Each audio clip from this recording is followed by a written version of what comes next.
ప్రభునందు ప్రియమైన దేవుని పిల్లలారా, ప్రతి మనిషి జీవితంలో ఏదో ఒక రోజు ఏదో ఒక సమయంలో ఎదురయ్యే సంఘటన, చోటు చేసుకునే ఒక విషయం నిరాశ అనేది. ఇంగ్లీష్లో డిప్రెషన్ అన్నారు దాన్ని.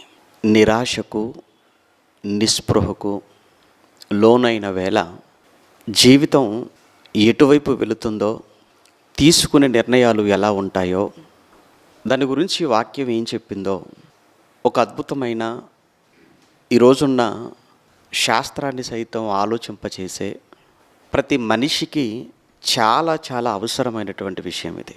అందుకే జాగ్రత్తగా వినాలని ముందుగా తెలియచేశాను. ప్రియులారా, యవనస్తుడే కానీ లేదా వివాహితులైనా, భార్య అయినా భర్త అయినా, ఒక ఉద్యోగి అయినా వ్యాపారవేత్త అయినా, వారి వారి జీవిత విధానాన్ని బట్టి వారి జీవితంలో తప్పనిసరి ఏదో ఒక రోజున ఏదో ఒక సమయంలో జీవితం మీద, బ్రతుకు మీద విరక్తి కలిగి నిరాశకు లోనై, ఇక ఎందుకు ఈ జీవితం, ఎందుకు ఈ బ్రతుకని ఈ బ్రతుకును ఆవేశంలో కడతీర్చుకున్న వాళ్ళు కూడా మన కళ్ళ ముందు లేకపోలేదు సమాజంలో. అందుకే ఇంగ్లీష్లో ఒక మాట అంటుంటారు, ఎక్కువగా గివ్ అప్ అనేటువంటి ఒక మాట ఎక్కువగా ఉపయోగిస్తుంటారు. తెలుగులో దాన్ని ఏమంటారంటే వదిలివేయటం, ఇక విడిచిపెట్టడం. గివ్ అప్ అంటే వారు చేసేటువంటి పని కావచ్చు, వారు చదివే చదువు కానివ్వండి, వారి చదువులోనో పనిలోనో ఆటల్లోనో పాటల్లోనో ఆ విషయంలో వాళ్ళు అనుకున్నది సాధించలేనప్పుడు, అనుకున్నది పొందుకోలేనప్పుడు, ఓటమి ఎదురైనప్పుడు, ఇక కళ్ళ ముందు ఏమీ కనిపించినప్పుడు ఇక దాన్ని విడిచిపెట్టాలి, దాన్ని వదిలేయాలి అన్న ఆ మాటనే గివప్ అనేటువంటి మాటగా ఉపయోగిస్తూ ఉంటారు. ప్రియులారా, ఈ విషయాన్ని నేను ఎందుకు చెప్తున్నాను అనంటే, ప్రస్తుత కాలంలో ప్రతి మనిషి కూడా ఒక రకమైన డిప్రెషన్లోనికి వెళ్ళటం మనం చూస్తున్నాం. ఏదో ఒక విషయంలో, ఏదో ఒక కారణాన్ని బట్టి. బైబిల్లో మనం చూస్తున్నప్పుడు నిరాశకు లోనైన ఎందరో మనకు కనబడుతుంటారు. జీవితం మీద విరక్తి చెందినటువంటి సందర్భాలు కూడా ఈవెన్ భక్తుల జీవితాలలో కూడా మనకు కనబడుతుంటాయి.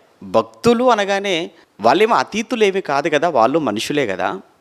సేవకులు అన్నంత మాత్రాన ఏదో ఆకాశం నుంచి వచ్చిన వారేమి కాదు కదా. సేవకుడు అంటే మనిషే. ఈరోజు మేము సేవకులంగా పిలువబడుతున్నాం మీ చేత. అలాని మేము మీలాంటి మనుషులము కాదా? మీలాంటి మనుషులమే.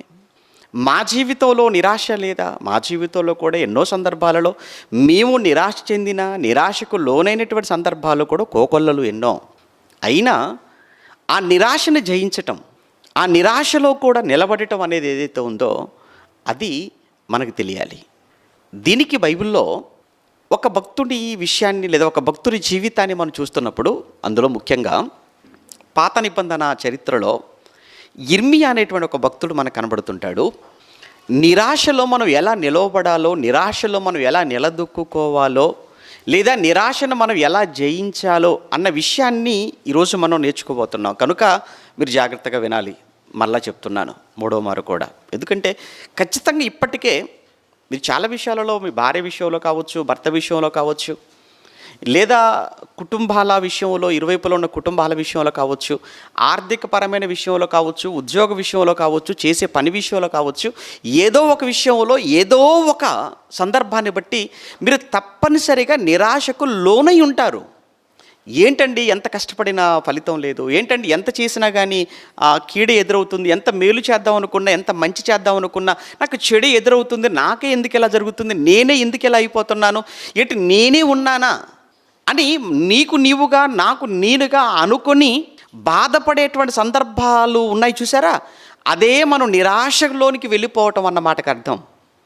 కనుక భక్తుడు ఇర్మియా జీవితాన్ని చూస్తున్నప్పుడు, ఇర్మియా యొక్క జీవితంలో ఒకానొక సమయంలో తను కూడా నిరాశ చెందినట్టుగా కనబడుతుంటాడు.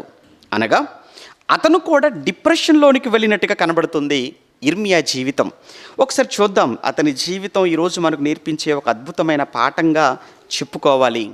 ఇర్మియా గ్రంథం 20వ అధ్యాయంలో, ఇర్మియా గ్రంథం 20వ అధ్యాయం మొదటి 13 వచనాలలో ఇక్కడ ఇర్మియా నిరాశపడటం ఇక్కడ మనకు కనబడుతుంది. ఇర్మియా గ్రంథం 20వ అధ్యాయంలో మొదటి 13 వచనాలలో ఇర్మియా గారు నిరాశపడ్డాడు. నిరాశలో కూడా మరలా తిరిగి నిలబడటం అనేది మనకి 13 వచనాలలో మనం చదువుకుంటాం. ముందుగా ఒక విషయాన్ని మనం చూడగలిగితే, ముందుగా సందర్భాన్ని ప్రారంభంలో మనం చూస్తాం. 20వ అధ్యాయం ప్రారంభంలో ఇర్మియా ఆ ప్రవచనములను పలుకగా యెహోవా మందిరములో పెద్ద నాయకుడును ఇమ్మేరు కుమారుడునగు పషూరు అను ఒక యాజకుడు విన్నాడు. ఇర్మియా గారు మందిరములో నిలవబడ్డాడు. మందిర గుమ్మం యొద్ద ఆయన ప్రవచనాలు చెప్తున్నాడు. మీకు చాలా సందర్భాలలో ఇర్మియా యొక్క గ్రంథం గురించి కావచ్చు, ఇర్మియా యొక్క జీవితాన్ని గురించి కానివ్వండి, మీకు చాలా సందర్భాలలో మీకు తెలియచేశాను. ఇర్మియా గారు యెరూషలేమును గురించి సుమారు 40 సంవత్సరాల పాటు ఆయన ప్రవచనాలు చెప్పిన ప్రవక్తగా మనకు పరిచయం. 40 ఇయర్స్ ఆయన ప్రవచనాలు చెప్పాడు. ఇక 40 సంవత్సరాలు కూడా ఆయన ప్రవచించిన ప్రవచనాలలో ఒకే ఒక విషయం, అదే యెరూషలేము యొక్క నాశనం, యెరూషలేము యొక్క పతనం. యెరూషలేము ఎలా నాశనం కాబోతుందో, యెరూషలేము ఎలా పతనం కాబోతుందో అన్న సంగతిని నాశనానికి 20 సంవత్సరాల ముందు నుంచే ఇర్మియా యెరూషలేమంతా తిరుగుతూ ప్రజలకు మేల్కొలుపుతూ రాజులకు సైతం ఆయన ప్రవచనాలు చెబుతూ ఉండటం, ఇటు ప్రజలు పట్టించుకోకపోవటం, రాజులు కూడా పట్టించుకోకపోవటం అన్నది ఇర్మియా యొక్క జీవితంలో మనకు కనిపించినటువంటి సత్యం. ఇది చాలా సందర్భాల్లో చెప్పుకున్నాం. అందులో ఒక ఘట్టాన్ని ఈరోజు మనం చూడబోతున్నాం. అది ఇర్మియా 20 మొదటి 13 వచనాలు అన్నమాట. రైట్, మొదటి వచనాన్ని మనం చూసాము. ఎప్పుడైతే ఇర్మియా గారు ప్రవచనాలు చెప్తున్నాడో అప్పుడు పషూరు అనేటువంటి ఒక యాజకుడు విన్నాడు. ఈ పషూరు అనే యాజకుడు ఇర్మియా ప్రసంగాన్ని విని పశువులా ప్రవర్తించినట్టుగా కనబడుతుంది ఇక్కడ. అంటే ఒక పశువు ఎలా అయితే విచక్షణ లేకుండా మీద పడి దాడి చేస్తుందో అలానే వీడు కూడా ఒక పశువులా ఇర్మియా మీద దాడి చేయటం ఇక్కడ కనబడుతుంది. అది 2వ వచనం. ప్రవక్త అయిన ఇర్మియాను కొట్టి అని రాయబడింది. ఎలా కొట్టాడు? ఏమండి, ఏదో ఒక చెంప మీద ఒక దెబ్బ వేశాడని అక్కడ లేదు. ఇర్మియాను కొట్టి అని వ్రాయబడింది. ఎలా కొట్టి ఉండవచ్చు? ఎంత ఘోరంగా కొట్టి ఉండవచ్చు? ఎన్ని దెబ్బలు తగిలి ఉండవచ్చు? గాయాలు ఏమైనా అయి ఉండొచ్చా? రక్తం కూడా ఏమైనా కారి ఉండవచ్చా ఇర్మియాకు? మేబీ అయి ఉండవచ్చు. ఎందుకంటే ఆ రోజుల్లో ఎంత భయంకరంగా ప్రవక్తలను కొట్టేవారో, హింసించేవారో, చంపేసేవారో ఆ పాత నిబంధన చరిత్రను చదువుతుంటే మనకు అర్థమవుతుంది. ఒకానొక సమయంలో జకరియా అనే ప్రవక్తను యెహోవా మందిరములోనే రాళ్లతో కొట్టి చంపారు అని మీరు విన్నారు. అంటే ప్రవక్తను మందిరములో ఉంటుండగానే అతను చెప్పిన ప్రసంగం వాళ్ళకు కష్టం అనిపించింది. అతను చేసిన ప్రసంగాన్ని వాళ్ళకి ఇబ్బంది అనిపించింది. అంతెందుకు, క్రొత్త నిబంధనకు వచ్చామనుకోండి, క్రొత్త నిబంధనలో కూడా 7వ అధ్యాయం అపోస్తలుల కార్యములో స్టెఫెను అనేటువంటి వ్యక్తి కోసం మనం చదువుకుంటాం కదా. అక్కడ కూడా స్టెఫెను గారు ప్రసంగం చేశారు. స్టెఫెను గారి ప్రసంగాన్ని విన్న వాళ్ళందరూ కూడా ఆయన ప్రసంగం ముగించేటప్పటికీ పండ్లు ఎలా కురికారట? వారి మాటను విని కోపముతో మండిపడి అతనిని చూచి పండ్లు పటపటాన్ని కొరికేశారటండి. అలా పండ్లు కొరకటం కాదు, రాళ్ళు పట్టుకున్నారు. రాళ్లతో అక్కడ నిలబడి వాక్యం చెప్పిన స్టెఫెనును కొట్టారు. అంతటితో ఆగక అతని మీద పడిపోయారు. ఆ తర్వాత అతన్ని ఘోరంగా చంపేశారు అని మనం చదువుకుంటాం అక్కడ. ఇప్పుడు ఇక్కడ ఇర్మియాను కొట్టి అని ఒక చిన్న మాట ఇక్కడ మనం చూసాం. ఏమండి, ఇప్పుడు ఎంత అవమానంగా ఉంటుందో ఒకసారి మీరు ఆలోచించాలి. ఎందుకంటే ఇక్కడ ఇర్మియా గారు కూడా ఈ సందర్భంలో ఆయన కూడా ఎంత నిరాశపడి ఉండవచ్చో, ఆయన ఎంత డిప్రెషన్కి లోనై ఉంటాడో మీకు అర్థం కావడానికి చెప్తున్నాను. నేనే ఉన్నాను. నేనే ఇక్కడ వాక్యం ప్రకటిస్తున్నాను. నన్ను బయటికి లాగి కొట్టారే అనుకోండి, అది ఎంత అవమానంగా ఉంటుంది. అది భయంకరంగా కొట్టేశారనుకోండి నన్ను, అది నాకు మరలా బైబిల్ పట్టుకోవాలన్నా, బయటికి వెళ్ళాలన్నా, వాక్యం చెప్పాలి అన్నా అది నాకు ఎంత ఇబ్బందిగా అనిపిస్తుంది. ఎందుకంటే ఈ రోజుల్లో ఒక మాట అన్నందుకే చాలా ఫీల్ అయ్యేటువంటి మనుషులు ఈరోజు మాట అన్నందుకే మాట్లాడుకోవడాలు మానేసి మొహం తిప్పేసుకొని కనీసం కనిపించిన వందనాలు చెప్పకుండా చాటుకు వచ్చేవాళ్ళు కొందరైతే, ఆఖరణ వచ్చి వెళ్ళిపోయే వాళ్ళు మరికొంతమంది అయితే, అసలు మానేసే వాళ్ళు ఇంకొంతమంది. ఎందుకంటే మాట అలాంటిది కొడితే, అది అందరిలో అయితే అది ఎంత అవమానంగా ఉంటుందో మీరు ఊహించవచ్చు. అందులో ఇక్కడ ఒక దైవజనుడికి, ఒక ప్రవక్తకు జరిగినటువంటి ఒక గొప్ప అవమానం అని ఇక్కడ మనకు కనబడుతుంది. ఇక్కడ అదే కదా, ఇర్మియా గ్రంథం 20వ అధ్యాయం 2వ వచనంలో ప్రవక్త అయిన ఇర్మియాను కొట్టి యెహోవా మందిరమందున్న బెన్యామీను మీది గుమ్మము నొద్ద నుండు బొండలో అతనిని వేయించెను. అది కూడా బహుశా చూసే ఉండారు. ఇప్పుడు తీసుకెళ్ళిపోయి లోపల బంధించినట్టుగా ఇక్కడ మీరు కనబడుతుందండి. కఠినముగా ఒకానొక సమయంలో పౌలు శీలలు ఫిలిప్పి పట్టణంలో ఉండి వాక్యం ప్రకటించినప్పుడు కూడా అక్కడ ఉన్నటువంటి కొంతమంది న్యాయాధిపతుల యొద్దకు వారిని తీసుకుని వెళ్ళి వారి పై వస్త్రములు అనగా పౌలు గారి పై బట్టలు లాగేశారట. అలానే శీల గారి పై బట్టలు లాగేశారు. ఆ తర్వాత బెత్తములతో వారిని కొట్టి లోపల చెరసాలలో వారిని బొండతో బిగించి భద్రం చేసినట్టుగా మనం అక్కడ అపోస్తుల కార్యములు 16వ అధ్యాయంలో మనం చదువుకుంటామండి. అంటే ఎంత ఇర్మియా గారి పరిస్థితి చూస్తుంటే, ప్రజలందరి ముందు, మందిరానికి వచ్చినటువంటి ప్రజలందరి ముందు అతన్ని కొట్టడం ఒకటి, 2 మరలా అతను తీసుకొని వెళ్ళి బొండలో అతన్ని వేసినట్టుగా ఇక్కడ మనం చూస్తున్నాము.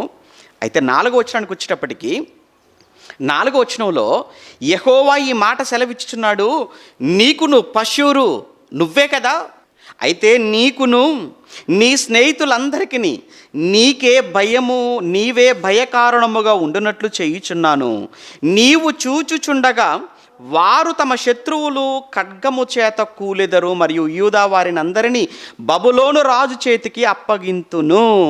అతడు వారిని చెరపట్టి బబులోనికి తీసుకొని పోవును, ఖడ్గము చేత వారిని హతము చేయును.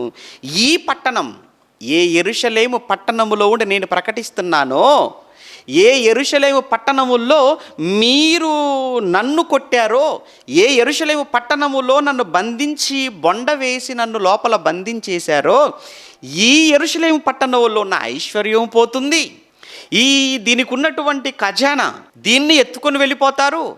ఆ తర్వాత ఇక్కడ ఉన్నటువంటి ఇష్ట వస్తువులు, ముఖ్యమైన వస్తువులు ఏవైతే ఉన్నాయో అమూల్యమైనవి, ఇవన్నీ కూడా బబులోను రాజు వస్తాడు, దాడి చేస్తాడు, అవన్నీ తీసుకొని వెళ్ళిపోతాడు అని ఆ పరిస్థితుల్లో కూడా ఆయన బోధ మాత్రం ఆయన మార్చుకున్నట్టుగా కనిపించడం లేదు. వాస్తవానికి ఇర్మియా గారి మీద ఎంత పగ పెట్టుకోవడానికి కారణం ఏంటంటే ఇర్మియా గారి బోధే. ఇర్మియా గారి బోధలో ఏముందంటే, ఇర్మియా గారి బోధలో ఆశీర్వాదం లేదు. మరి ఇర్మియా గారి బోధలో ఏముంది? శాపం, దేవుని ఉగ్రత. దేవుడు ఇర్మియాని ఎందుకు ఎంచుకున్నాడు తెలుసా? నాయన యెరూషలేము మీదికి రాబోతున్న ఆశీర్వాదాలు చెప్పటానికి కాదు చెప్పమని పంపింది. యెరూషలేము మీదికి రాబోతున్న నా ఉగ్రత, యెరూషలేము మీదికి రాబోతున్న నా కోపం, యెరూషలేము మీదికి రాబోతున్న దాడి గురించి నువ్వు వెళ్ళి చెప్పాలి. అంటే ఇర్మియా గారు 40 సంవత్సరాలు కూడానండి ఆయనకి టైటిల్స్ ఏం లేవు, ఒకటే టైటిల్ అండి. ఆయన 40 సంవత్సరాలు కూడా ఇర్మియా గారికి దేవుడిచ్చిన ఒకే ఒక్క టైటిల్ ఏంటంటే యెరూషలేము పతనం. ఇదే నీకు టైటిల్. ఏంటి ప్రభా, ఈ వారం అదే, నెక్స్ట్ వారానికి ఒక టైటిల్ కాదు, రోజు ఇదే టైటిల్. ఏంటి, యెరూషలేము అంతా తిరుగుతూ 40 సంవత్సరాలు, ఆ 40 సంవత్సరాలలో ఇర్మియా గారు ప్రకటించినటువంటి ఒకే ఒక ముఖ్యమైన అంశం ఏంటంటే, ఇదిగో యెరూషలేము మీదకి దేవుని ఉగ్రత రాబోతుంది, మీరు మారండి, రాబోతుంది మీరు మారండి, రాబోతుంది మీరు మారండి. అంటే 40 సంవత్సరాలు కూడా టైటిల్ మార్చుకోలేదా? మార్చలేదు. అందుకే ఏంటి ఇర్మియా ఎప్పుడు చెప్పినా ఏమంటారు, ఎప్పుడు చెప్పినా దేవుడు భయం అంటాడు, కోపం అంటాడు, ఉగ్రత అంటాడు, తీర్పు అంటాడు, నాశనం అంటాడే తప్ప ఆశీర్వాదం లేదా? ఆశీర్వాదం ఉంది బ్రదర్. ఎప్పుడు? నువ్వు సరిగా బ్రతికినప్పుడు. యెరూషలేమా, ఒకానొక సమయంలో నినెవే మీదకి కూడా యోనా గారు వెళ్ళారా? నినెవే పట్టణానికి యోనా వెళ్ళాడా? వెళ్ళాడు. నినెవేకి ఏం రాబోతుందని చెప్పాడు? నినెవే పట్టణానికి దేవుని ఉగ్రత రాబోతుందని చెప్పాడు. అప్పుడు నినెవే ప్రజలందరూ ఏం చేశారు? రాజు మొదలుకొని సామాన్యుడి వరకు అందరూ కూడా తమ స్థానాలను మర్చిపోయి, తమ హోదాలన్నీ పక్కన పెట్టి, గోనె పట్ట కట్టుకొని, బూడిద రాసుకొని కూర్చుండిపోయి, తాము చేస్తున్నటువంటి చెడు పనులన్నీ కూడా వాళ్ళు ఏం చేశారట? మానుకున్నారు. అలా తమ చెడును మానుకున్నందుకు, దుర్మార్గతను విడిచిపెట్టినందుకు దేవుడు రప్పిస్తానన్న కీడుని ఏం చేశాడట? ఆపేశాడు. అంటే దేవుడు కీడును ఆపుతాడా? ఆపుతాడు. ఇప్పుడు ఇక్కడ కూడా యెరూషలేము మీదికి రాబోతుందని చెప్తున్నాడు ఆయన. ఇప్పుడు దేవుడు ఇక్కడ కూడా ఆపుతాడా? ఆపుతాడు. ఎప్పుడు? వీరు తమ చెడు నడతలు మానుకుంటే తప్పనిసరిగా బబులోను దాడి నుంచి దేవుడు వారిని కాపాడతాడు. కానీ ఎక్కడ మానుకునేటట్టుగా కనిపించడం లేదు. మనం ఉన్నాం. ఏమండి, దేవుడు నిన్ను దీవించాలా, దేవుడు నిన్ను ఆశీర్వదించాలా, దేవుడు నిన్ను దీవించాలి ఆశీర్వదించాలి అని నువ్వు అనుకోవటం తప్పు కాదు. కానీ ఏది నువ్వు చేస్తున్న తప్పంటే, నీవు నీ చెడు నడతను నువ్వు మానుకోకుండా దేవుడు నన్ను దీవించాలంటే ఎలా దీవిస్తాడు? నీవు నీ దుర్మార్గతను విడిచిపెట్టకుండా దేవుణ్ణి నువ్వు ఆశీర్వాదం అడుగుతున్నావు అని అంటే దేవుడు నిన్ను ఎలా ఆశీర్వదిస్తాడంటారు చెప్పండి? కనుక దేవుడు ఆశీర్వదించాలి, దేవుడు నిన్ను దీవించాలి, నిన్ను ఫలింప చేయాలి అని నువ్వు అనుకుంటే మొట్టమొదటగా నువ్వు చేయవలసిన ఒకే ఒక పని, నీ చెడు మానుకుంటావా? నీ దుర్మార్గతను విడిచిపెడతావా? ఒక్కసారి నీ గతాన్ని జ్ఞాపకం చేసుకొని గతాన్ని సమాధి చేస్తావా? లేదా గతాన్ని మరలా నువ్వు రిపీట్ చేస్తావా? నువ్వు రిపీట్ చేసినంత కాలం దేవుడు కూడా రిపీట్ చేస్తూనే ఉంటాడు నీ మీద శాపాలను, ఆయన కోపాన్ని. ఇక్కడ ఇర్మియా చెప్పాడు, చెప్పినందుకు వాళ్ళు పగ పెట్టుకున్నారు. పశువులను వాడు పశువులా ప్రవర్తించి ఇర్మియాను కొట్టాడు. కొట్టడమే కాదు, తీసుకుని వెళ్ళి బొండలో వేయించేశాడు, ఒక గదిలో బంధించేశాడు.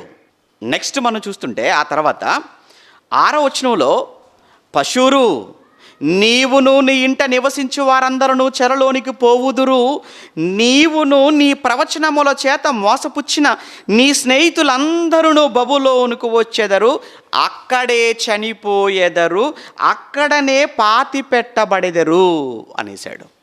పశువురికి చెప్పాడు, ఇదిగో నీవు నీతో పాటు ఉన్న నీ బ్యాచ్ ఏదైతే ఉందో, నిన్ను ఎంకరేజ్ చేసే బ్యాచ్, నా మీదికి రేపిన బ్యాచ్ ఏదైతే ఉందో, నీవు నీ స్నేహితులు నీ కుటుంబం అంతా బబులోనికి వెళ్ళక తప్పదు, బబులోనులోనే మీరు చావక తప్పదు. నేను ఒక దేవుని పక్షాన దైవజనుడుగా ప్రతినిధిగా దేవుడు నాతో చెప్పమన్న మాటలు నేను నీతో చెప్తున్నాను. ఇంత జరిగిందండి, ఇదంతా చెప్పేశాడు. నెక్స్ట్ మనం 7వ వచనం నుంచి మనం చూస్తుంటే, 7లో అంటే ఇప్పుడు 7వ వచనం నుంచి చాలా ప్రాముఖ్యమైనటువంటి విషయం. ఎందుకంటే ఇక్కడ ఏం జరిగింది, ఒక విధంగా చెప్పాలి అని అంటే, ఇక్కడ ఆ ఇర్మియా గారికి అవమానం జరిగిందని అనుకోవాలి, అంతే కదండి. ఇప్పటివరకు మీరు చదువుకున్న మాటల్లో 6వ వచనం వరకు మీకు ఏం అర్థం కావాలి? 6 వరకు ఇర్మియా గారికి ఏం జరిగింది? అవమానం. అవమానమేనా అది? ఏమంటే కొడితే అవమానం కాదు, అందులో రక్తాలు కారేటట్టుగా కొడితే అది ఇంకా ఇంకా అవమానం కాదు, తీసుకెళ్ళి లోపల పెడితే అవమానం కాదు, అందరిలో అవమానం అది. ఇప్పుడు అవమానం జరిగింది, అవమానంలో కృంగిపోతున్నాడు, బాధపడతారు సహజంగా. ఎంతవరకు వెళ్ళిపోతారంటేనండి, ఆ డిప్రెషన్లో ఒకానొక సమయంలో దేవుడి మీద కూడా ఏమంటారు అనుమానం వచ్చి, దేవుడి మీద కూడా విరక్తి కలిగేటువంటి పరిస్థితుల్లోని కూడా ఆ సమయంలో అపవాది మడలు తీసుకుని వెళ్ళిపోతాడండి. అందుకే యోబు గ్రంథంలో ఒక మంచి మాట ఉంది. 6వ అధ్యాయం యోబు గ్రంథం మీరు చూడగలిగితే, యోబు గ్రంథం 6వ అధ్యాయం 14వ వచనం.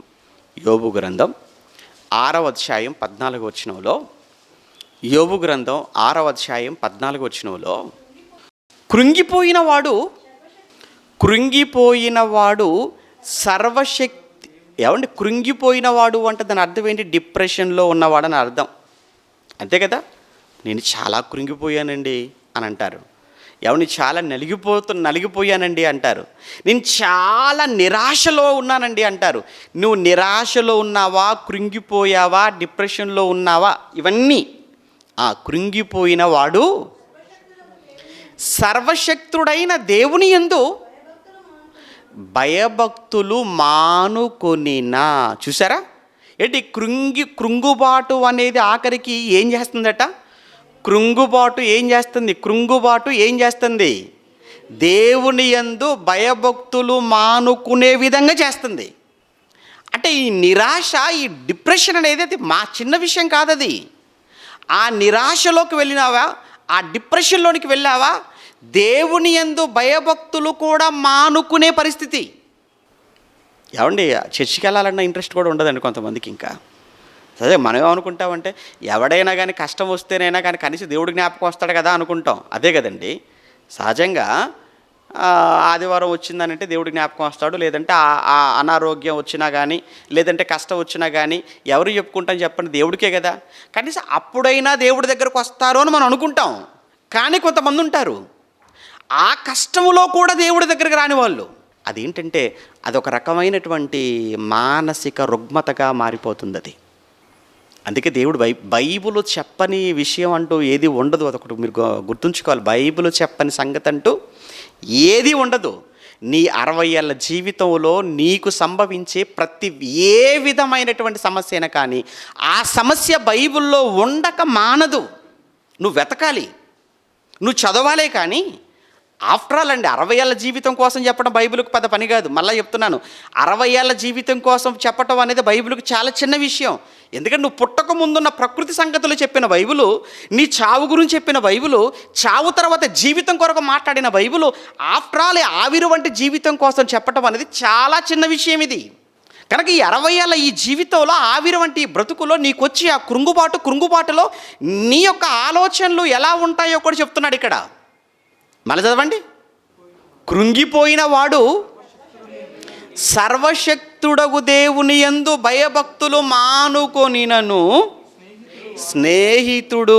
ఈరోజు స్నేహితుల దినోత్సవం అట. ఈరోజు ఫ్రెండ్షిప్ డే అట. ఏం చేస్తాడట స్నేహితుడు? ఏం చేస్తాడట? స్నేహితుడు వానికి దయచూపతగును అన్నాడు. అంటే స్నేహితుడు అనేవాడు ఏం చేయాలి? దేవుని యందు భయభక్తులు మానుకొనుచున్నాడు అని తెలిస్తే అతని పట్ల దయ చూపించి అతన్ని దేవుని యొద్దకు నడిపించేవాడుగా ఉండాలి. వాడే ఫ్రెండ్ అంటే. అంతేగాని విషయం చెప్పినవాడు ఫ్రెండు, ఫ్లవర్ ఇచ్చినవాడు ఫ్రెండు, లేదంటే ఏదో పార్టీకి తీసుకెళ్ళిన వాడు ఫ్రెండు, ట్రీట్ ఇచ్చినవాడు ఫ్రెండ్ అని లోకం అనుకుంటుంది. వాడు కాదు. నీ డిప్రెషన్ వేళ, నువ్వు కృంగిన సమయంలో నిన్ను ఆదరించి నీకు ధైర్యం చెప్పి నిన్ను నిలవబెట్టి నిన్ను దేవుని యొద్దకు నడిపించేవాడు వాడే నీకు ట్రూ ఫ్రెండ్ అంటే. అంతేకాని వాట్సాప్లో ఆ విషయం చెప్పినంత మాత్రాన, స్టేటస్గా పెట్టుకున్నంత మాత్రాన, లేదంటే నీకు ఏదో ఒక కొటేషన్ పెట్టినంత మాత్రాన, లేదా ఫ్రెండ్షిప్ బ్యాండ్ పంపితేనో స్నేహితుడు అని లోకం అది. కానీ వాడు కాదు స్నేహితుడు అంటే. నువ్వు కృంగిన వేళ నీ యొక్క ఆ కృంగుబాటుకు కారణం తెలుసుకొని ఆ సమయంలో నీకు ధైర్యం చెప్పేవాడు, ఆదరించేవాడు, ఆదరణ కలిగించేవాడు వాడు ఫ్రెండ్ అంటే. ఇక్కడ అదే చెప్తున్నాడండి ఆయన. అంటే పరిస్థితి ఎంతవరకు వెళ్ళిపోతుందట అంటే ఆ విషయాన్ని మనం ఇక్కడ మనకు అవసరం ఏంటంటే దేవుని యందు భయభక్తులే మానుకునేటువంటి పరిస్థితి. ఇప్పుడు ఒక్కసారి మళ్ళీ ఇర్మియా గారి దగ్గరికి వచ్చేద్దాం. ఇర్మియా గ్రంథం 20వ అధ్యాయం 7వ వచనంలో ఇక్కడ ఇర్మియా గారు ఏం చేస్తున్నారు తెలుసా? ఆయన కూడా కృంగిపోయాడండి. ఇర్మియా గారు కూడా చాలా డిప్రెషన్కు గురయ్యాడు. కారణం ఏంటంటే నేనేం చెప్పాను? దేవుడు చెప్పమన్నదే కదా నేను చెప్పాను. దేవుడు చెప్పమన్నదే చెప్పినందుకు, దేవుడు మాట్లాడమన్నది మాట్లాడినందుకు ఇంతగా నన్ను కొడతారా, ఇంతగా నన్ను అవమానపరుస్తారా, ఇంతగా నన్ను లోపల పడేస్తారా అని తను కూడా చాలా కృంగిపోయాడు. తను కూడా చాలా నిరాశపడుతున్నాడు. మరి నిరాశపడిన వెంటనే గుర్తుంచుకోండి, ఇక నుంచి ఎప్పుడైతే మీరు అవమానించబడ్డారనుకుంటారో, ఎప్పుడైతే మీకు నిరాశ అనేది నిరాశకు మీలో చేరిపోతుందో, ఎప్పుడైతే మీరు అవమానించబడతారో ఆ సమయంలో నువ్వైనా నేనైనా ఎవరైనా చేయవలసిన దాన్ని జయించడానికి నెక్స్ట్గా మనం చేయవలసినటువంటి పని ఇక్కడ ఇర్మియా గారు చేశారు. మరి ఇర్మియా గారు ఏం చేశారంటారా? వెంటనే ఇర్మియా గారు మోకరించి ఆ విషయాన్ని దేవుడికి చెప్పుకుంటున్నాడు. అది లోకంలో ఒక మాట చెప్తుంటారు, బాధ పంచుకుంటే ఏమవుతుందట? బాధ పంచుకుంటే ఏమవుతుంది తెలీదా? బాధ పంచుకుంటే తగ్గుతుంది, సంతోషం పంచుకుంటే ఏమవుతుంది? పెరుగుతుంది. బాధ తగ్గాలంటే పంచుకోవాలి, అలానే సంతోషం కూడా పంచుకుంటే పెరుగుతుంది అంటారు. నీ లోపలనే పెట్టుకున్నావనుకో బాధ, అది ఏమైపోతుంది? అది నిన్ను చంపుతుంది. మీకు అర్థం కావడానికి మీ అందరికీ కుక్కర్లు తెలుసు కదా, కుక్కర్స్ వచ్చాయి కదండి, రైస్ వండడానికి ప్రెషర్ కుక్కర్స్ అంటారు కదా. ఆ పైన విజిల్ వేస్తుంటుంది. అది 1, 2, 3 అయిపోయిందనమాట. ఏమైపోయింది? రైస్ అయిపోయిందని అర్థం. ఎంతసేపు అయినా కానీ అది రాకపోతే ఆ లోపల ఉన్న ప్రెషర్ అంతా కూడా ఎప్పటికప్పుడు ఆ విజిల్ రూపంలో అది బయటికి వెళ్ళకపోతే నెక్స్ట్ జరిగేది ఏంటో తెలుసా? మీకు బాగా తెలుసు. ఇది ఎంత నిజమో, ఇది కూడా లోపల ఉన్నటువంటి ఆ బాధ ఏదైతే ఉందో, ఆ డిప్రెషన్ ఏదైతే ఉంటుందో, అది కూడా మనం చెప్పుకోకపోతే, అది కూడా మనం పంచుకోకపోతే నువ్వు కూడా పేలిపోతావు, మనం కూడా పేలిపోవటమే. అంటే చావడమే. ఎందుకు చచ్చిపోతుంటారు చాలామంది అని అంటే చెప్పుకోకనే. ఆ బాధ లోపల పెట్టుకొని ఆ సమయంలో కొంతమంది ఉంటుంటారు, ఆ డిప్రెషన్లో ఏదో మాట్లాడుతుంటారు. అలా మాట్లాడినప్పుడు ఏంటంటే ఆ విజిల్ బయటికి వెళ్ళిపోతుంది అన్నమాట అది. కనుక మనం ఏం చేయాలప్పుడు ఆ సమయంలో దాన్ని అణిచే ప్రయత్నం చేయకూడదు. విజిల్ వస్తున్నప్పుడు ఏం చేయాలి? వదిలేస్తారా? దాన్ని అలానే పెట్టేస్తారా గట్టిగా? అలానే ఎవరైనా డిప్రెషన్లో ఉండి మాట్లాడుతున్నప్పుడు మనం ఏం చేయాలంటే సైలెంట్గా ఆహా అంటే బయటికి వెళ్ళిపోతుంది అనమాట. చెప్పుకొని బాధ అంతా బయటికి వెళ్ళిపోతుంది. మనం కానీ పొరపాటున ఆపు అన్నాం అనుకో, అది పేలిపోద్ది. ఇది ఏంటంటే ఇక్కడ కూడా నీకు బాధ కలిగింది, నాకు బాధ కలిగింది. అప్పుడు నీకైనా నాకైనా ఈ బాధ అనేది, నిరాశ అనేది కలిగినప్పుడు వెంటనే మనం చేయాల్సిన పని ఏంటంటే చెప్పుకోవాలి. ఎవరికి? ఇర్మియా గారికి చెప్పుకుంటున్నాడండి. ఇర్మియా ఎవరికి చెప్తున్నాడు తెలుసా? దేవుడికి చెప్తున్నాడు. అది 7వ వచనం అనమాట. అంటే డిప్రెషన్లో ఉన్నప్పుడు మొట్టమొదట చేయాల్సిన పని ఏంటన్నమాట? చెప్పుకోవాలి. ఎవరికి? దేవునికి చెప్పు, ఆ తర్వాత మనుషులకు చెప్పు. ముందు దేవుడికి చెప్పాలి. ఇప్పుడు ఇర్మియా గారు నెక్స్ట్ చేసే పని అది 7వ వచనం. యెహోవా, నీవు నన్ను ప్రేరేపింపగా నీ ప్రేరణకు నేను లోబడి తిని, నీవు బలవంతము చేసి నన్ను గెలిచితివి. నేను దినమెల్లా నవ్వుల పాలైతిని, అందరూ నన్ను ఎగతాళి చేయుదురు. ఏలయనగా నేను పలుకున్నప్పుడెల్లా బలత్కారము జరుగుతున్నది, దోపుడు జరుగుతున్నది అని ఎలిగెత్తి చాటింపవలసి వచ్చెను. అయ్యా, దినమెల్లా నేను నవ్వుల పాలైపోతున్నానయ్యా, రోజు నన్ను ఎగతాళి చేస్తున్నారయ్యా. ఏమండి, జనరల్గా చూడండి, మనిషి యొక్క నైజం ఎలా ఉంటుందనంటే, మనం చూసేటప్పుడు ఇద్దరు మాట్లాడుతున్నారు, మనం చూసేటప్పటికి సరిగ్గా వాళ్ళు నవ్వుతున్నారు అనుకో, వెంటనే మనం అనుకుంటాం తెలుసా అండి, నా గురించి అట్టింది వాళ్ళు నవ్వుకుంటున్నారు. బొత్తిగా ఇక నువ్వే ఉన్నావు, నువ్వే కనబడ్డావు వాళ్ళకు. అదేంటంటే అది నీ రోగం. అదేంటంటే నువ్వు అలా అనుకున్నావంటే వెంటనే నువ్వేమనుకోవాలంటే, ఓహో, నాకు ఈ మధ్యకాలంలో మానసిక రోగం అనేది స్టార్ట్ అయిందనమాట, ఎవరి కోసమో ఏంటోలే అని అనుకుంటే నువ్వు ఆరోగ్యంగా ఉన్నావని అర్థం. లేదు, వాళ్ళిద్దరు నా గురించే మాట్లాడుకుంటుండొచ్చు, నా గురించి నవ్వుకుంటున్నట్టుంది, నా కోసమే వాళ్ళు ప్లాన్లు వేసుకుంటున్నట్టుంది అని ఎప్పుడైతే మనం ఎక్కువగా ఊహించుకుంటున్నామో అక్కడే మనకు అర్థమైపోవాలి. ఇది మొదటి దశ అన్నమాట. ఇది మొదటి వేవ్ అంటట్టు కరోనాకు. అలానే నీ లోపల ఈ మానసిక జబ్బు ప్రారంభమైందనడానికి అది ఫస్ట్ స్టేజ్ అనమాట. ఇక్కడ ఇర్మియా గారి పరిస్థితి అది నిజంగా రియల్గానే ఏమంటున్నాడు 8వ వచనంలో, ఎలయనగా నీవు దినమెల్లా నేను నవ్వుల పాలైపోయాను, అందరూ నన్ను ఎగతాళి చేస్తున్నారయ్యా. ఎందుకంటే నేను మాట్లాడుతున్నప్పుడల్లా కూడా ఏం జరుగుతుంది? బలాత్కారమే జరుగుతుంది, దోపుడే జరుగుతున్నది అని నేను ఎలుగెత్తి. అంటే ఎప్పుడు ఇచ్చినాగా నాకు టైటిల్ మార్చి ఇవ్వలేదయ్యా నువ్వు. ఎక్కడికి వెళ్ళినా నాకు ఒకే టైటిల్ చెప్పవను, ఒకటే విషయం చెప్పవన్నావు. ఏంటంటే దేశంలో బలాత్కారం జరుగుతున్నది చెప్పంటే వాళ్ళు ఊరుకుంటారు, నా మీద బలవంతం చేస్తున్నారు వాళ్ళు. దేశంలో దోపిడీ జరుగుతుంటే వాళ్ళు నా మీద దొమ్మిగా వచ్చి పడిపోతున్నారు వాళ్ళు. నాకు టైటిల్ మార్చవా? నో ఇర్మియా, నీకు 40 సంవత్సరాలకు ఒకటే టైటిల్ అన్నాడు ఆయన. మా అదృష్టం ఏంటంటేనండి, వారానికి ఒక టైటిల్ మాట్లాడుకునే వెసులుబాటు మాకు ఉంది. ఒకవేళ పొరపాటున ఇర్మియా గారికి ఇచ్చినట్టే వారం ఒకటే ప్రసంగం దంచి కొట్టిన ఆయన అన్నాడు అనుకోండి, ఈ పాటికి మమ్మల్ని ఎంతమంది కొట్టేవాళ్ళో. అంటే మేము బతికిపోయామని మేము అనుకుంటాం. ఎందుకంటేనండి డిఫరెంట్ టైటిల్స్ కదండి. ఎన్ని టైటిల్స్ ఉన్నాయండి. ఈ వారం మాట్లాడితే మళ్ళీ వచ్చే వారం మాట్లాడకూడదు, ఎందుకంటే మీరు రారు. మళ్ళీ వచ్చేవారం మాట్లాడితే వచ్చేవారం మాట్లాడితే మీరు వస్తారేంటి? రారు కదా. కానీ ఇర్మియా గారికి మాత్రం 40 సంవత్సరాలు ఒకటే టైటిల్. అందుకే నవ్వుకుంటున్నారండి. ఎవరే ఏం చెప్తాడు రా ఇర్మియా గారు? అదే నాశనం అంటాడు, పతనం అంటాడు, ఇంతేనండి. ఇక వాళ్ళంతా అదే. అయ్యా, దినమెల్లా నేనేమైపోతున్నాను? నవ్వుల పాలైపోతున్నాను. ఆ తర్వాత నన్ను ఎగతాళి చేయుదురు. ఎందుకంటే నేను పలుకున్నప్పుడల్లా నేను ఎప్పుడు మాట్లాడుతున్నా బలాత్కారం గురించే, ఎప్పుడు మాట్లాడుతున్నా దోపుడు జరుగుతుందనే చాటించాల్సి వచ్చేసింది. దినమెల్లా యెహోవా మాట నాకు ఏమైపోతుంది? అది అవమానమునకును అపహాస్యమునకును హేతువైంది కదా. ఇది అంటే ఒక విధంగా ఇర్మియా గారు ఏమైపోతున్నాడు అంటే అవమానించబడుతున్నాడు కదా, అపహాస్య ఎగతాళి చేయబడుతున్నాడు కదా. ఆల్రెడీ ఫిజికల్గా డ్యామేజ్ అయిపోయాడు, అంతే కదా. ఫిజికల్గా తిన్నాడు. కొట్టారు కదా, ఆయన్ను కొట్టారు.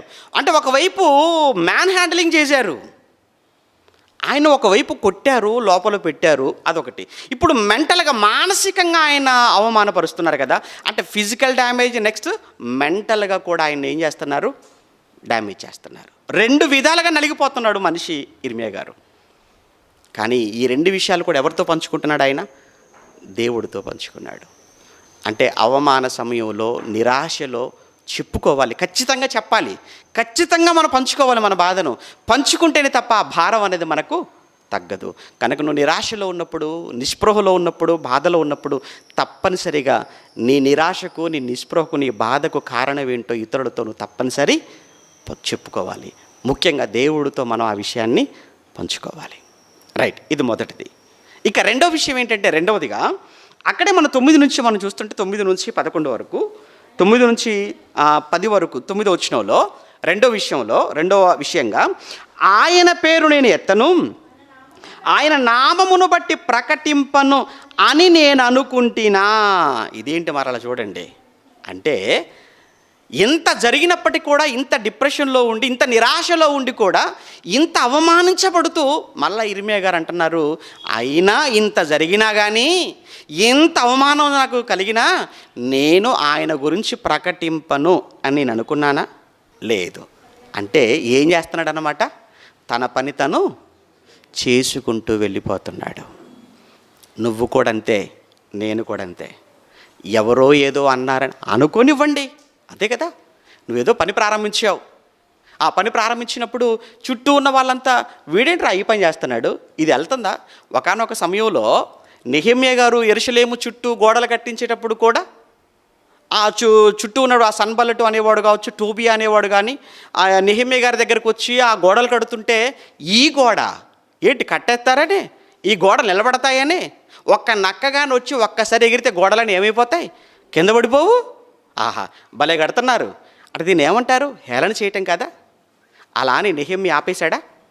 అలా నెహెమ్యా పని ఆపాడా? అంటే నెహెమ్యా చేస్తున్న పనిని ఆపడానికి, నెహెమ్యా పనిని అడ్డుకోవటానికి చుట్టూ వాళ్ళు చేరిపోయి అవమానపరుస్తున్నా, హేళన చేస్తున్నా, నెహెమ్యా తన పని తను మాత్రం చేసుకుంటూ వెళ్ళిపోయాడు. అలానే నువ్వు సంఘానికి వస్తున్నావా, నువ్వు పాడుతున్నావా, నేను అవమానపరిచారా? సంఘానికి వచ్చావా, నువ్వు పని చేసావా, అయినా నిన్ను హేళన చేస్తున్నారా? లేదా నువ్వు ఏదో ఒక పని ప్రారంభించావు, బయట ఏదో నేర్చుకుంటున్నావు, ఈ వయసులో బడికి వెళ్తున్నాడు ఏంటండి, ఈ వయసులో జాయిన్ అయ్యాడు ఏంటండి, ఈ వయసులో చేస్తున్నాడు ఏంటండి అని, ఒకవేళ నువ్వు చేసే పనిని బట్టి, నీ వయసును బట్టి ఎవరైనా నిన్ను ఏమైనా అవమానకరంగా, హేళనగా మాట్లాడినప్పటికీ నువ్వు అనుకున్న పని మీద నీ దృష్టి పెట్టు, నీ ధ్యాస పెట్టు తప్ప అంటున్న వాళ్ళ మాటలు నువ్వు పట్టించుకోవాల్సిన పని లేదు. ఇది మనకు ఇర్మియా చెబుతున్న పాఠం ఇది. అవును, నిన్ను వాళ్ళు నిరుత్సాహపరుస్తారు, నిన్ను నిరాశపరుస్తారు, నిన్ను ఎంత మాటలు అంటున్నా నువ్వు వాటిని పట్టించుకోవద్దయ్యా. నిలబడు, నువ్వు ముందుకెళ్ళు. ఇర్మియా గారు కొట్టారు. ఏమండి, నిజంగా ఈ విషయాన్ని చదివినప్పుడు అండి, ఇది చదువుతున్నప్పుడు చాలామంది భక్తులు మనకు కనబడుతుంటారు ఇలానే బైబిల్లో. ఒకనొక సమయంలో పౌలు గారు ఉన్నారు.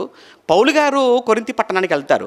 పౌలు గారు కొరింథీ పట్టణానికి వెళ్ళినప్పుడు, కొరింథీ పట్టణంలో ఆయన వాక్యం ప్రకటిస్తారు. మొదటిసారిగా వెళ్ళినప్పుడు ఆ వాక్యం ప్రకటిస్తున్న సమయంలో అక్కడ ఉన్నటువంటి యూదులు, స్థానికంగా ఉన్న యూదులందరూ కూడా వచ్చేసి పౌలు గారు చెప్పిన బోధను వ్యతిరేకిస్తూ, పౌలు గారు చెప్పిన మాటలకు వాళ్ళు ఎదురు చెబుతూ పౌలు గారిని దూషించారు అని రాయబడిందండి. మీరు అపోస్తల కార్యములు 18వ అధ్యాయంలో బహుశా 10వ వచనం అనుకుంటాను, ఒకసారి ఆ మాట చూస్తారా మీరు ఒకసారి? అపోస్తల కార్యములు 18వ అధ్యాయం, అపోస్తల కార్యములు 18వ అధ్యాయం, పౌలు గారి రెండవ ప్రయాణం కదా ఇది. అపోస్తల కార్యములు 18వ అధ్యాయం ఏమంటే 6వ వచనంలో, వారు ఎదురాడి దూషించినప్పుడు, ఆ పదం చూడండి అక్కడ, వారు ఎదురాడి దూషించినప్పుడు అతడు తన వస్త్రములు దులుపుకొని, వాస్తవానికి చాలా బాధపడ్డాడండి ఆయన. దులుపుకొని ఏమనుకున్నాడంటే, ఈ కొరింథీ పట్టణంలో ఉండడం ఎందుకురా, ఈ కొరింథీ పట్టణంలో ఒక్క నిమిషం కూడా నేను ఉండను అనుకున్నాడు ఆయన. అనుకొని వెళ్ళిపోదాం అనుకున్నాడు. కానీ అదే రాత్రి దర్శనం మరలా పౌలు గారికి రావటం, ప్రభు చెప్పటం, పౌలు నువ్వు వెళ్ళిపోదాం అనుకుంటున్నావా ఇక్కడి నుంచి? ఏంటి నిరాశపడుతున్నావా, డిప్రెషన్కి లోనయ్యావా? వద్దు, నేనున్నాను ఇక్కడ, నాకు చాలా జనం ఉంది, నేను నీకు తోడుగా ఉన్నాను, నువ్వు కొరింథీలోనే ఉండాలి అన్నాడు. అదే రాత్రి వెంటనే మరలా బలం పుంజుకున్నాడు. 1.5 సంవత్సరాలు అక్కడే ఉంటాడు. 18 నెలలు ఉన్నాడు. అదే రోజు వెళ్ళిపోదాం అనుకున్నవాడు మరలా అక్కడ ఎంతకాలం ఉన్నాడు? 18 నెలల పాటు ఉండి పరిచర్య చేసి అక్కడ కొరింథీలో బలమైన సంఘాన్ని స్థాపించి అనేక మందిని సేవకులుగా మలచినటువంటి చరిత్ర ఎవరిది?